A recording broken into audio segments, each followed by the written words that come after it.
अपने आप जो है बीपीएससी के लिए भी एक बहुत शर्म की बात है और उसमें भी बहुत सारे अधिकारियों के खिलाफ कानून जो है कठोर कानूनी कार्रवाई होगी बीपीएससी की तरफ से।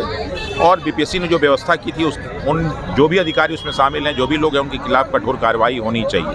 3 कोचिंग संस्थान के भी नाम कह रहे हैं कि उस पर भी कार्रवाई होगी। हाँ बिल्कुल, ईओ ने ऐसी बात कही है, तो अगर ईओ ने ऐसी बात की है तो जो है उनके खिलाफ कठोर कार्रवाई हो, उनकी सारी की सारी छानबीन की जाए। न्यूज़पेपर में आ रहा है, आप लोग का जो ये प्लेटफॉर्म है उस पर सब जगह आ रहा है, तो इसमें तो कहते हैं हाथ कंगन को आरसी क्या, पढ़े लिखे को फारसी क्या, सारी चीज़ें तो दिख रही हैं। तो इन सारी चीज़ों को महंगाई अब तो सब देने को भी तैयार हैं कि सर लीजिए, नाम लीजिए, लेकिन उनको डरवाई मत कि एफआईआर कर देंगे, ये कर देंगे। तो ये बच्चे अभी कह सकते हैं आप भी एफआईआर कर देंगे, ये सब चीज़ नहीं होना चाहिए। अधिकारियों से बात हो रही है, कुछ टीचरों से बात हो रही है, उसमें से बहुत सारे टीचर ऐसे जो कभी बीपीएससी दिए नहीं, इसके मर्म को समझते नहीं हैं, इसके बारे में जानते नहीं हैं, तो कैसे वो बात कह सकते हैं। बहुत सारे तो ऐसे हैं जो बीपीएससी कभी भी नहीं जानते हैं, तो उससे समस्या का समाधान तो नहीं होगा। फिर नमस्कार, स्वागत आपका लाइव बिहार में। मैं आपके साथ है संदीप सिंह। कि 17वीं बीपीएससी की प्रारंभिक परीक्षा लगातार चर्चाओं में बना हुआ है। देखिए गर्दनीबाग धरना स्थल पर इस वक्त मौजूद है, तो यहाँ पर हज़ारों की संख्या में तमाम जो बीपीएससी के अभ्यर्थी हैं वो पहुँचे हुए हैं और कह रहे हैं कि पूरे बिहार में जो है परीक्षाएँ रद्द होनी चाहिए। लेकिन देखिए तमाम छात्रों के बीच जो है अब सर भी पहुँचे हैं, रेवांशु सर हैं, छात्रों का समर्थन देने पहुँचे हैं, धरना स्थल पर खुद मौजूद है। सर कैसे देखते हैं छात्रों के आंदोलन को?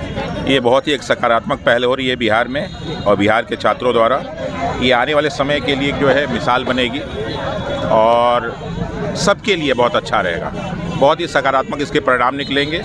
सारे के सारे प्रशासनिक अधिकारी, जो भी राजनीतिक दल के नेता लोग हैं, जो भी अन्य मीडिया कर्मी हैं, वो सब हम लोग के साथ हैं और हम लोग का हर प्रकार से वो सहयोग करके ये समस्या सिर्फ इन छात्रों की समस्या नहीं, आने वाले भविष्य की समस्या है सबके। ये जितने भी बच्चे आपको दिख रहे हैं, इसमें बहुत सारे बच्चों के फादर जो है प्रशासनिक अधिकारी हैं, तो ये उन लोग की भी समस्या है, माता पिता की समस्या है। जब कोई बच्चा फेल होता है, बेटा कोई गलत डिसीजन लेता है, तो माँ बाप पे भी अलग असर पड़ता है। तो ये सबकी समस्या है। तो इन सारी समस्याओं में पूरा का पूरा जितना भी युवा है, उसका परिवार है, सब शामिल है। तो मुझे लगता है कि एक सकारात्मक रिजल्ट आएगा और आने वाले भविष्य के लिए एक बहुत ही एक अच्छा स्टैंडर्ड भी बनेगा कि होना चाहिए। 17वीं बीपीएससी की अगर बात करें तो प्रारंभिक परीक्षा लगातार चर्चाओं में बना हुआ है। परीक्षा से पूर्व भी आपने देखा हो किस प्रकार से छात्र नॉर्मलाइजेशन के मुद्दे को लेकर आंदोलन कर रहे थे, उस दौरान लाठियाँ भी चली थी। और इसके बाद जो बापू परीक्षा परिसर पर जो घटना हुई है और उसको कैसे देखते हैं? देखिए, पहली बात तो ये कि बच्चों ने कोई आंदोलन नहीं किया था जब लाठीचार्ज हुआ था।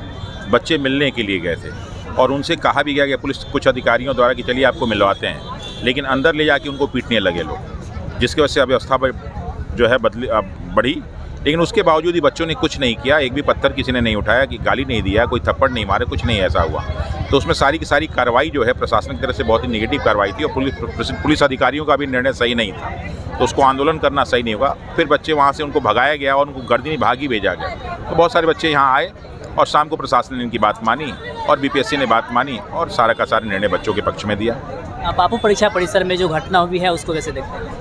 देखिए, वो तो अपने आप जो है बीपीएससी के लिए भी एक बहुत शर्म की बात है और उसमें भी बहुत सारे अधिकारियों के खिलाफ कानून जो है कठोर कानूनी कार्रवाई होगी बीपीएससी की तरफ से।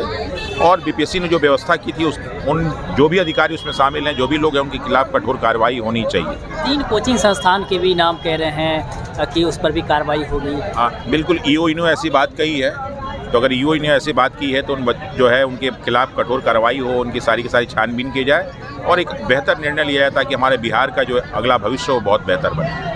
अच्छा, जिस प्रकार से कुछ छात्रों का कहना है कि बापू परीक्षा परिसर के अलावे भी कई ऐसी जगह है जहां से जो है धांधली की खबर आई है, कुछ बच्चे लेट से आए, उनको भी एंट्री मिली है, तरह तरह की जो घटना है वो भी सामने आ रहे हैं। क्या आपकी नज़र में भी इस तरह की? हाँ, बहुत सारे बच्चों ने जो अपनी बात सोशल मीडिया पे आ रहा है, न्यूज़पेपर में आ रहा है, आप लोग का जो ये प्लेटफॉर्म है उस पर सब जगह आ रहा है। तो इसमें तो कहते हैं हाथ कंगन को आरसी क्या, पढ़े लिखे को फारसी क्या, सारी चीज़ें तो दिख रही हैं। तो इन सारी चीज़ों को महंगाई अब तो सब देने को भी तैयार हैं कि सर लीजिए, नाम लीजिए, लेकिन उनको डरवाई मत कि एफआईआर कर देंगे, ये कर देंगे। तो ये बच्चे अभी कह सकते हैं आप भी एफआईआर कर देंगे, ये सब चीज़ नहीं होना चाहिए।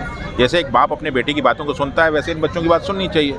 और परमार जी हम लोग के जो है आदर्श रहेंगे, अगर इस तरह का वो काम करते हैं तो हम लोग के लिए बहुत अच्छा रहेगा। ये चेयरमैन जिस प्रकार से लगातार प्रेस कॉन्फ्रेंस करके जो बातें कह रहे हैं, उन बातों को आप कैसे देखते हो और बच्चों की मांग को क्या लग रहा है बीपीएससी माने?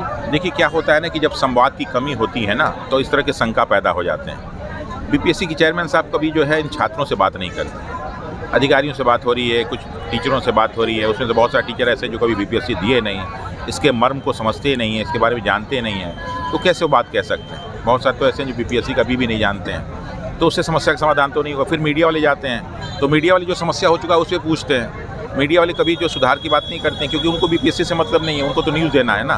तो जो बीपीएससी के छात्र हैं उनसे बैठा के बात कीजिए, सारी समस्याओं का समाधान हो जाएगा। एक आखिरी सवाल रहेगा, रेवांशु सर के साथ साथ और भी जो सर है जो तैयारी करवाते हैं बीपीएससी के खास करके, वो छात्रों के साथ किस तरह से खड़े हैं और आगे कब तक खड़े रहेंगे? सारे जितने भी छात्र हैं सब लोग कहीं ना कहीं हम लोग से जुड़े हुए हैं, और सारे के सारे टीचर, कोई यहाँ बैठ के, कोई अपने कोचिंग में, कहीं घर पे, हर व्यक्ति का सहयोग है, सबके माँ बाप का सहयोग है, सबके परिवार का सहयोग है। इसमें कोई कोचिंग, छात्र, टीचर, अध्यापक ऐसा कुछ नहीं है। एक परिवार की समस्या, इस परिवार की समस्या को सब मिल बैठ के सॉल्व करें।